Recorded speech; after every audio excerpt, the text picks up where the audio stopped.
viešųjų pirkimų tarnyba pateikė tokią galimybę dalyvauti viešųjų pirkimų sistemoje, mes nuo tada ir dalyvaujame.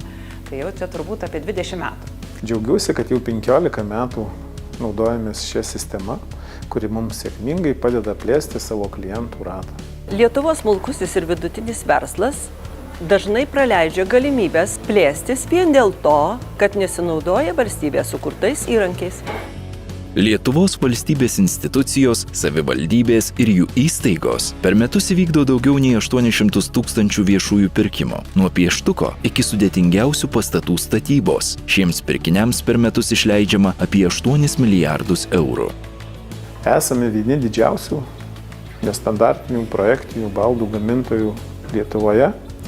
Ir šią veiklą užsiimame jau 20 metų. Teko daug ką padaryti, kad verslas galėtų sėkmingai plėstis Lietuvoje.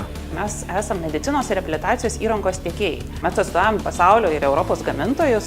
Sistema mums yra labai įdomi, labai paprasta, labai reikalinga ir džiaugiamės, kad Lietuva turi tokią.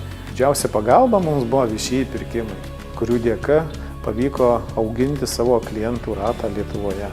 Tai yra kaip mūsų atskiras kanalas pardavimui ir mes ženklę dalį gaunam pajamų dalyvaudami viešuosiuose pirkimuose. Norėdami dalyvauti viešuosiuose pirkimuose, neprivalote turėti atskiros teisininkų komandos ar didelių žmogiškųjų resursų. Kiekvienas tiekėjas gali atrasti savo pirkėją pagal galimybes. Bet pirmiausia, registruokitės centrinėje viešųjų pirkimų informacinėje sistemoje, sutrumpintai CVPIS. Centrinė viešųjų pirkimų informacinė sistema yra puikus įrankis smulkiam ir vidutiniam verslui plėstis, priimti naujus darbuotojus, uždirbti didesnį pelną ir pagaliau pradėti eksportuoti.